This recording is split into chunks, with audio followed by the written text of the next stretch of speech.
The look on my daughter's face changed so fast it almost would have been funny if it hadn't hurt so much. One second she was marching through my front door like she owned the place. The next she froze. Her hand tightened around a leather folder. The lawyer standing behind her stopped walking. Nobody said a word. Melissa just stared across my living room. "Dad," she finally said. Her voice sounded smaller than I'd heard in years. "What is she doing here?" I looked over at Diane Harper, who was sitting comfortably in the armchair beside my recliner, sipping coffee from one of my old Dayton Electric mugs. Diane didn't say anything. She simply smiled. Not a smug smile. Not a victorious smile. Just the kind of smile you give someone when you know they're seeing something they never expected. I took a slow sip from my own coffee. "Good afternoon to you too, sweetheart." Melissa didn't answer. The color had drained from her face. And standing there in my living room, staring at Diane like she'd seen a ghost, my daughter looked more nervous than I'd ever seen her in her entire life. The strange thing is, 3 months earlier, I would have done almost anything to get her to visit. Funny how life works. My name is Bob Mitchell. I'm 67 years old. I live outside Dayton, Ohio, in a small ranch house I've owned since Ronald Reagan was president. For 40 years, I ran an electrical contracting company. Nothing fancy. No private jets. No country club memberships. Just service trucks, tool belts, early mornings, and long days. The company started with one pickup truck and a folding card table in my garage. By the time I retired, we had 14 employees. Good people. People who showed up. People who kept their word. When I finally sold the business, I thought life would slow down. In some ways it did. My alarm clock disappeared. I spent more mornings fishing. I drank coffee without looking at my watch every 3 minutes. I learned that retirement isn't really about doing nothing. It's about finally getting to choose what you do. Most Tuesdays, I'd meet my friend Earl at a diner called the Blue Plate Cafe just outside town. Same booth, same waitress, same order. Eggs, wheat toast, and coffee that tasted like it had been sitting on a burner since sunrise. I drove the same Ford F-150 I'd owned for years. The truck wasn't pretty, but it started every morning. That's all I cared about. I wasn't living like a wealthy retired businessman, because honestly, I never had. Some people spend money to impress strangers. I never understood that. Unfortunately, somebody else was paying attention. My daughter. Melissa is 38. Smart. Successful. Or at least she appeared successful. She and her husband Todd lived in a newer subdivision about 40 minutes away. Big house, big SUV, big mortgage. The kind of neighborhood where every lawn looks exactly the same. When Melissa was younger, we were close. Very close. Especially after her mother died. She was 16 then. Hard age to lose your mom. Hard age for anything. For years, it felt like the two of us were a team.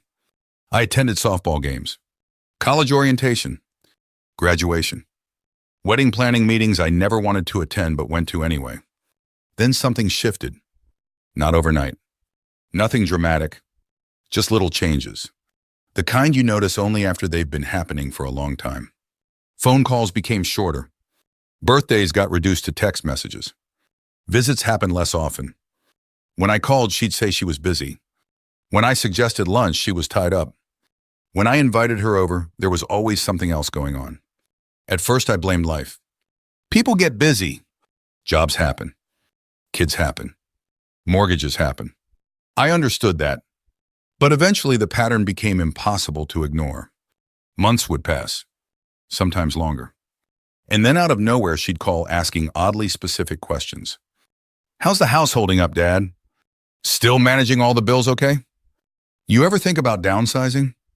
Questions that seemed harmless. At least at first. One evening last winter, she called while I was watching a Cincinnati Bengals game. After a few minutes of small talk, she asked, "You still handling all your finances yourself?" The question landed strangely. I laughed. "Who else would be handling them?" "Oh, nobody, just wondering." Then she changed the subject. I didn't think much about it then. I wish I had. The call that really got my attention came in early spring. A former employee named Rick called me one Saturday morning. Rick had worked for me nearly 20 years. Good electrician. Even better gossip. After we talked about fishing and retirement, he hesitated. Then he said, "Bob, I probably shouldn't ask this, but are you doing okay?" I laughed. "Last time I checked." He got quiet. Then he said, "Melissa was telling people you're having memory problems." I remember staring out the kitchen window. The bird feeder hung motionless in the backyard. Nothing moved. For a second, I honestly thought I'd misheard him. "What?" Rick sounded uncomfortable. "I just thought you should know."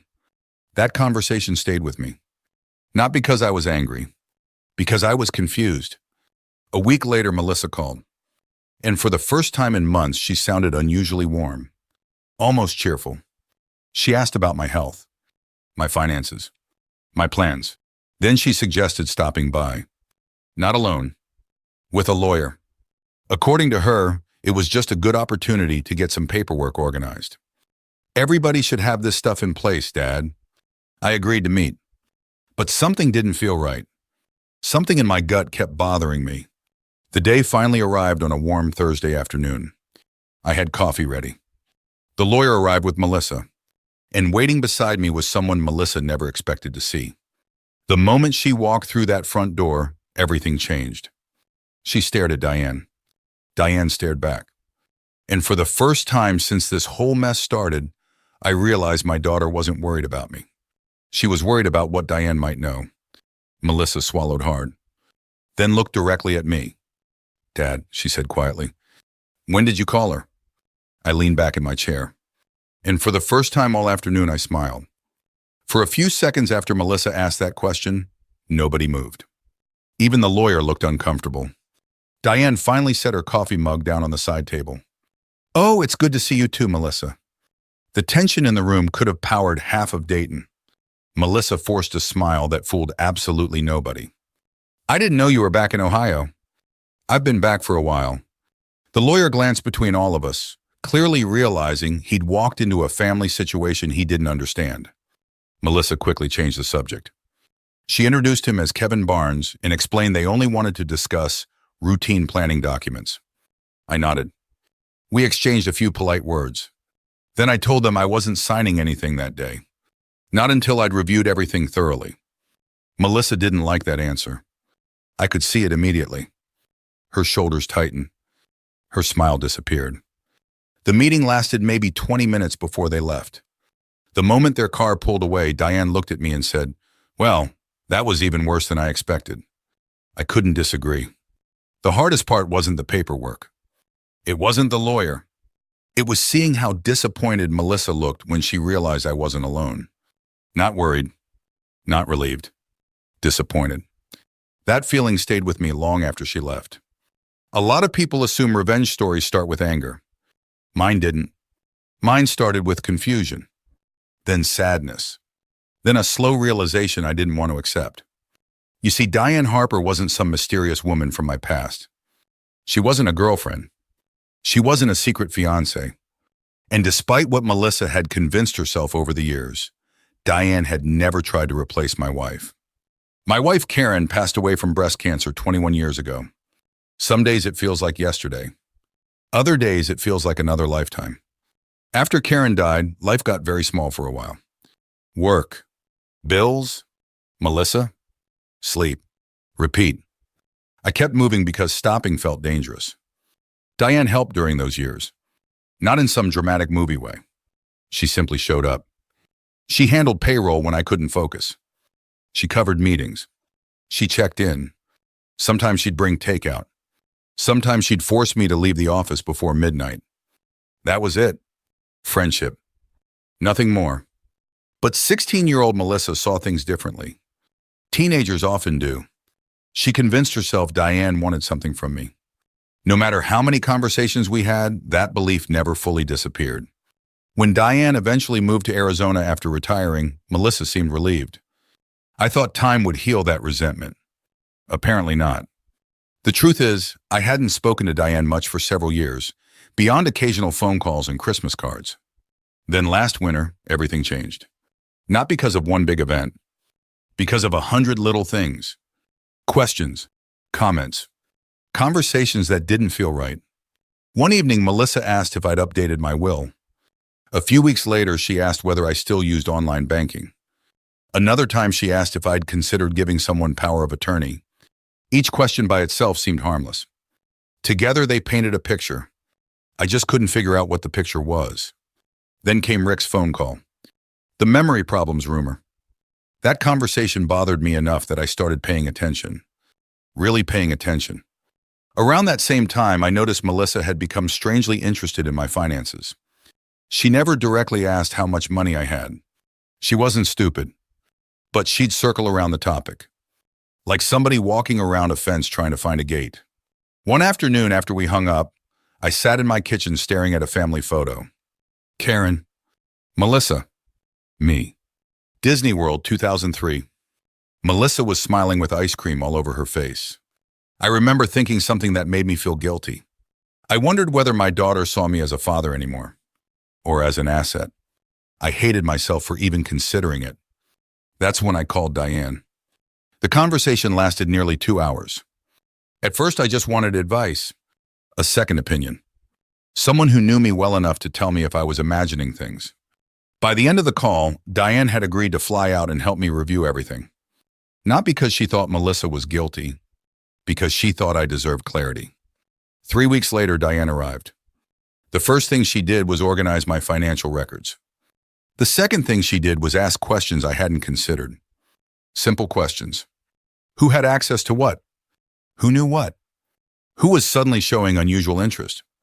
As we worked through everything, another piece of information surfaced, completely by accident. An old customer of mine mentioned seeing Todd at a real estate investment seminar. That didn't seem important until a mutual acquaintance mentioned Todd had been talking openly about financial pressure. Then another person said something similar. Then another. Soon enough, a pattern emerged. Debt. A lot of debt. Nothing illegal. Nothing criminal. Just bad decisions piled on top of each other. A luxury SUV. Vacation loans. Investment losses. Credit cards. The kind of financial trouble people hide until they can't anymore. Even then, I didn't want to believe it had anything to do with me. I kept looking for another explanation. Then Diane found something. One afternoon, she was helping me sort through paperwork when she stopped reading and looked up. Bob? I didn't like the tone in her voice. What? She slid a page across the table. Take a look at this. The document itself wasn't alarming. What mattered was the inquiry attached to it. Someone had contacted a financial institution asking detailed questions about obtaining authority over an elderly parent's accounts under specific circumstances. No names. No completed paperwork. Just questions. But the timing matched perfectly. And the person asking those questions? Melissa. I sat there for a long time without speaking. Diane didn't push. She just waited. Finally, I said, maybe she's just trying to plan ahead. Diane gave me a sad look. You really want to believe that? She wasn't wrong. I did. Because the alternative hurt. A lot. That night, I barely slept. I kept replaying every conversation we'd had over the previous year. Every question. Every visit. Every sudden burst of concern. For the first time, I started seeing a pattern I hadn't wanted to see before. And the deeper Diane and I looked, the clearer it became. Melissa wasn't preparing for my future. She was preparing for control. The papers Melissa brought looked harmless. That was the first thing that scared me. They didn't look like some obvious scheme cooked up in the back room of a strip mall law office. They were clean, professional, neatly organized in a blue folder with little sticky tabs on the signature pages. If you glanced at them quickly, you'd think they were just ordinary planning documents. And maybe in another family, they would have been. But in mine, they felt like a locked door someone was trying to hand me the key to. Diane and I sat at my kitchen table the next morning with coffee, reading through every page. My house was quiet except for the hum of the refrigerator and the scratch of Diane's pen against a yellow legal pad. She had always been good with details. Back when we ran the company together, Diane could spot a billing error from across the room. I'd be standing there thinking everything looked fine, and she'd tap one line with her finger and say, "That's going to cost us if we ignore it." She was usually right. That morning, she didn't say much at first.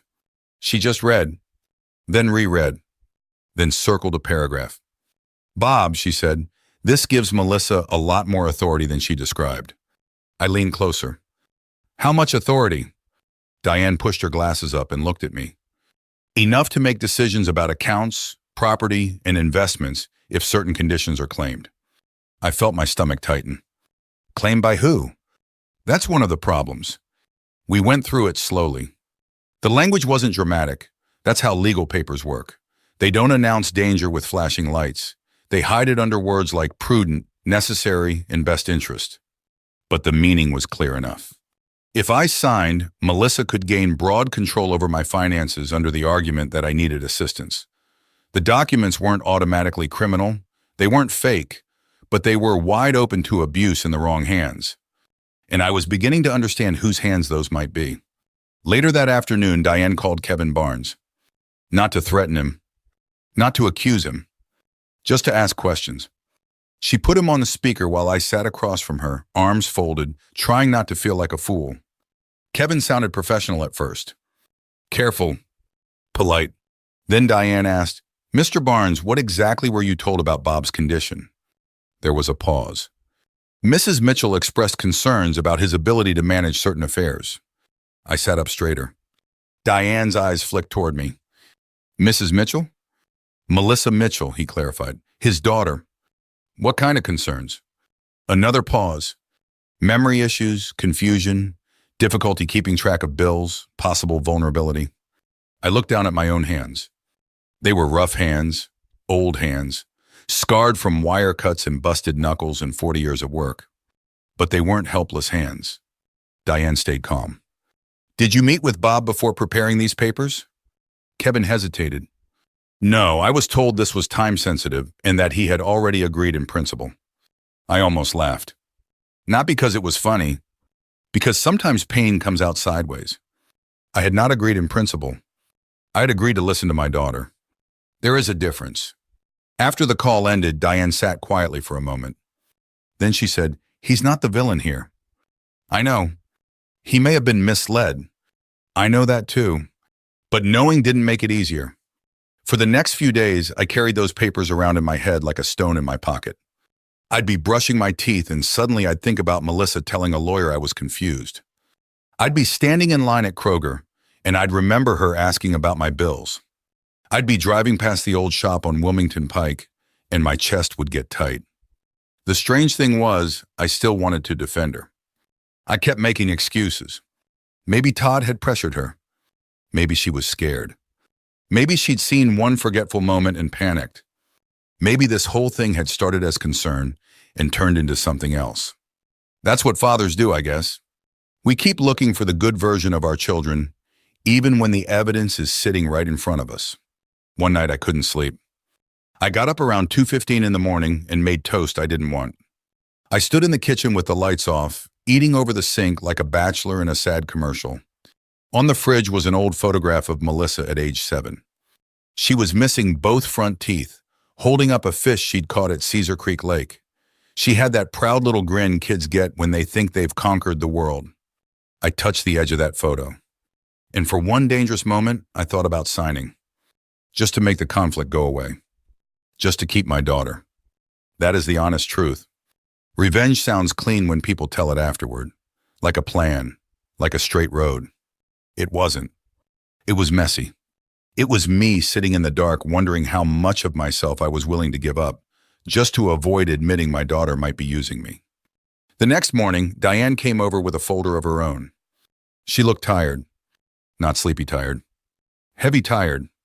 The kind of tired that comes from discovering something you wish wasn't true. Bob, she said, you need to sit down. I did. She opened the folder and placed 2 printed emails on the table.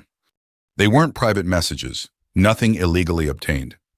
Diane had contacted an old real estate acquaintance who confirmed Melissa and Todd had been asking about my neighborhood, recent sale prices, and how quickly a ranch house like mine might move in the current market. They had described it as planning ahead. That phrase made my jaw tighten. Planning ahead. I stared at the pages. My house wasn't fancy, but it was mine. Karen had picked the wallpaper in the hallway. I had replaced the deck boards myself. Melissa's height marks were still penciled inside the pantry door from when she was a kid. and my daughter had been discussing its sale like it was a used lawnmower.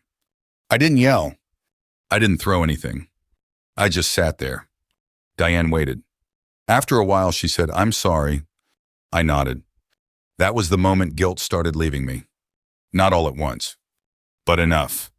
I still love Melissa. That didn't change. But love doesn't mean standing still while someone measures the floor under your feet. For the first time, I stopped asking whether my daughter would hurt me and started asking how far she was willing to go. By the time July rolled around, I had made my decision. Not just about the paperwork, about everything. The house, my finances, my future. Most importantly, I had decided I was done being treated like a spectator in my own life. Still, I didn't want a screaming match. I didn't want lawyers battling each other across conference tables. And I definitely didn't want one of those ugly family confrontations where everybody leaves angry and nothing gets resolved. I wanted the truth out in the open. So I planned a cookout. Nothing unusual, at least on the surface. Every 4th of July, I'd hosted friends, neighbors, and family in my backyard. People expected it. Nobody thought twice when the invitations went out. Melissa and Todd accepted immediately. That told me something. They still thought I was going to sign. The afternoon of the cookout was beautiful. Sunny, low 80s. The kind of Ohio summer day that makes you forget about winter for a while. Around noon, I fired up the grill. The smell of burgers and bratwurst drifted across the yard. Kids chased each other through a sprinkler. A portable speaker played old country songs near the picnic tables.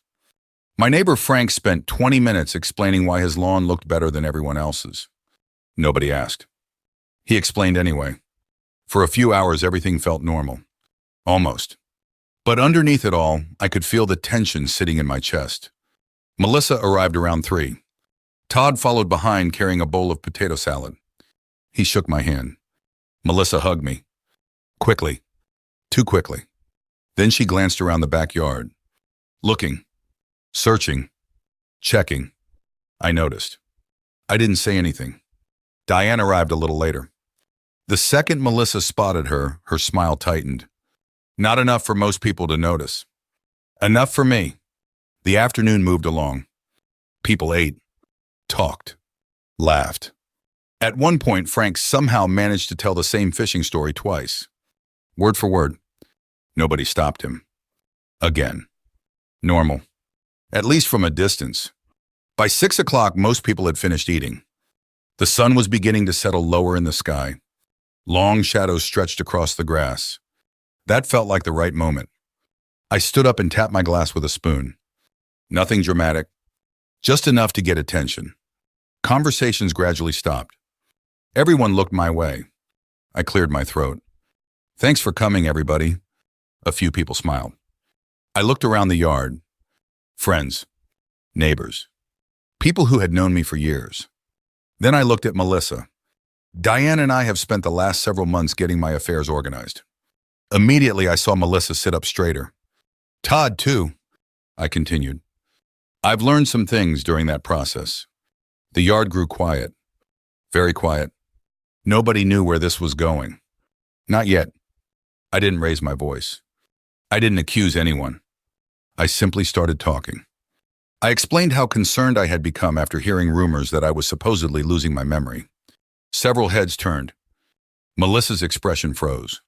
Then I described the legal documents, the request for financial authority, the conversations Diane and I had uncovered. Nothing exaggerated, nothing emotional, just facts, one after another. I could see people processing what they were hearing. Confused at first, then uncomfortable, then concerned. Melissa finally interrupted. "Dad, that's not fair." I looked at her calmly. "Which part isn't fair?" She opened her mouth, closed it, opened it again. No answer came out. Because facts are difficult to argue with when everybody else can hear them. Todd jumped in.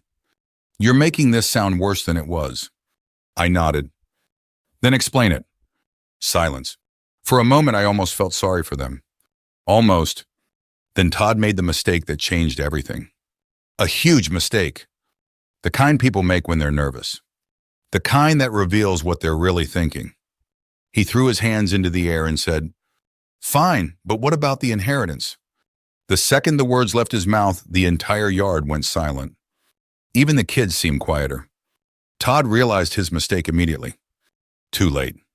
You could practically hear the air leave Melissa's lungs. A neighbor near the picnic table slowly looked away. Frank stopped chewing. And for the first time all day, nobody had anything to say.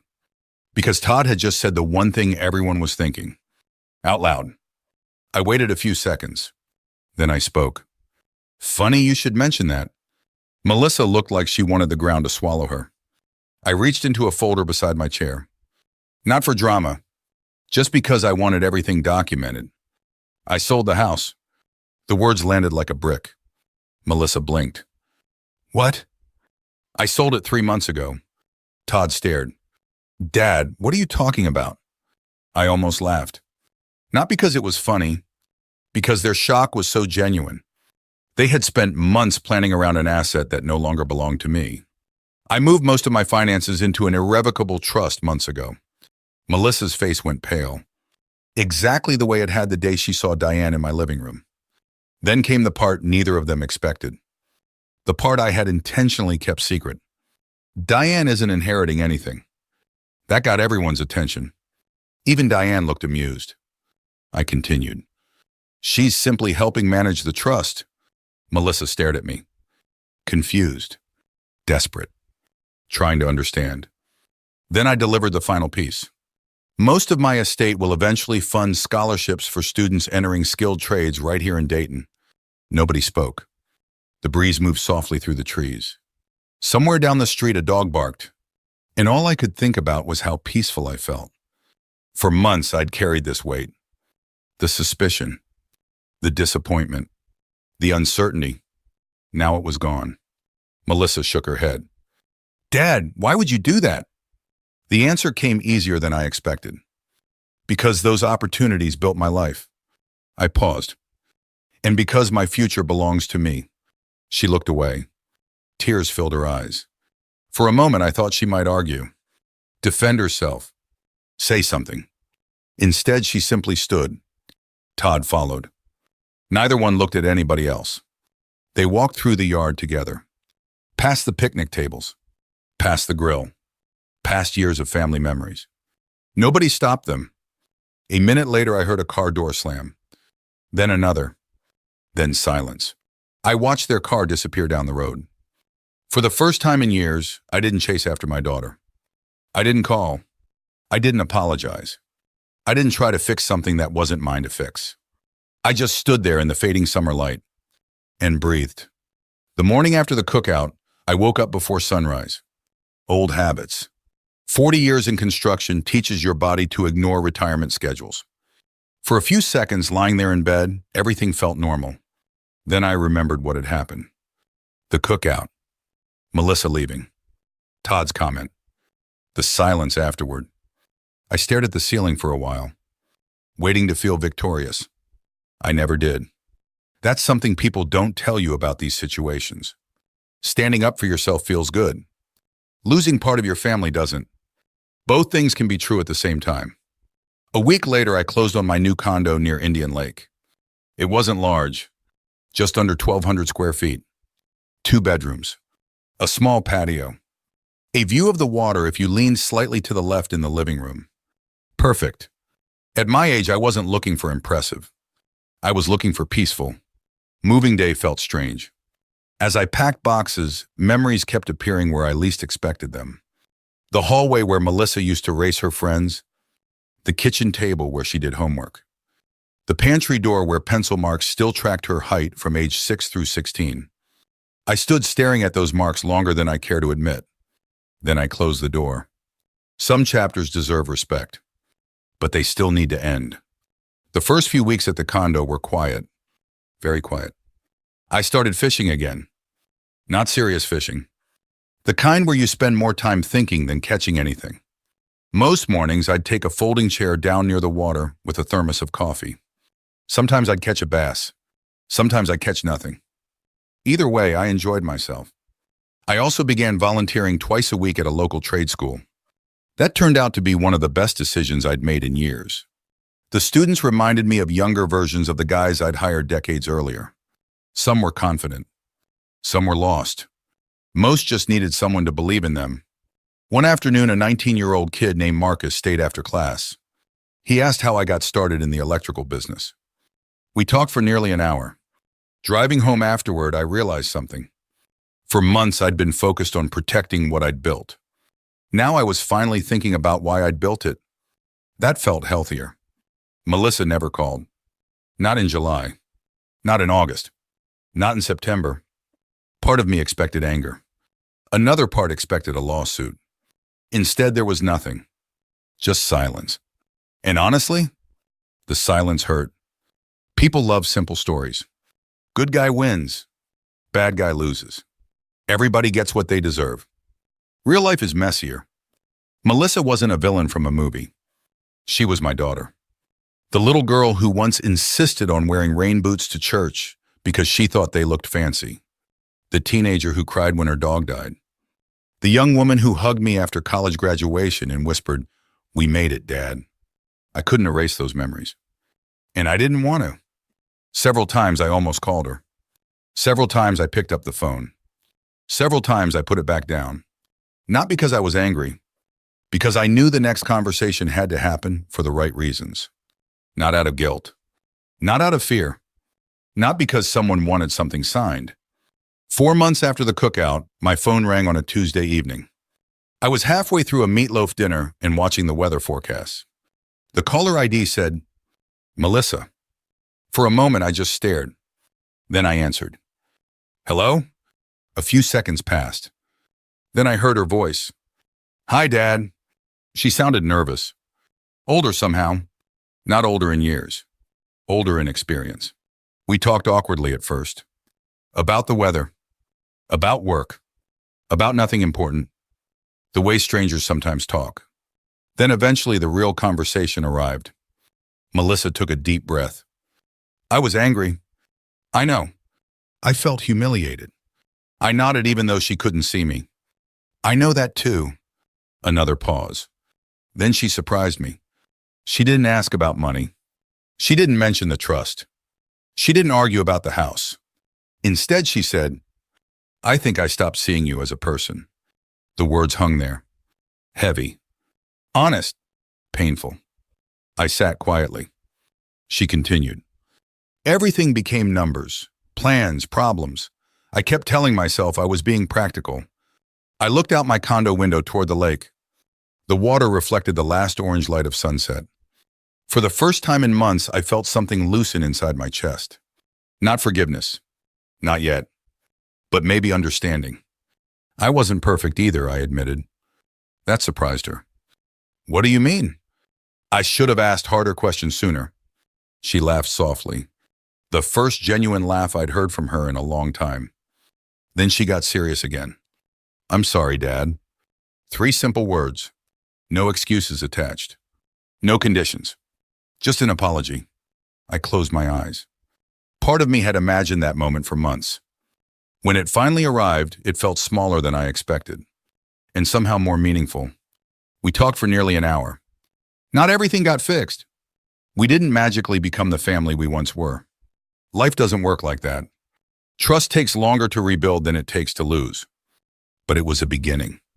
Before hanging up, I told her something I'd been thinking about for a long time. You never lost your father, Melissa. The line stayed quiet.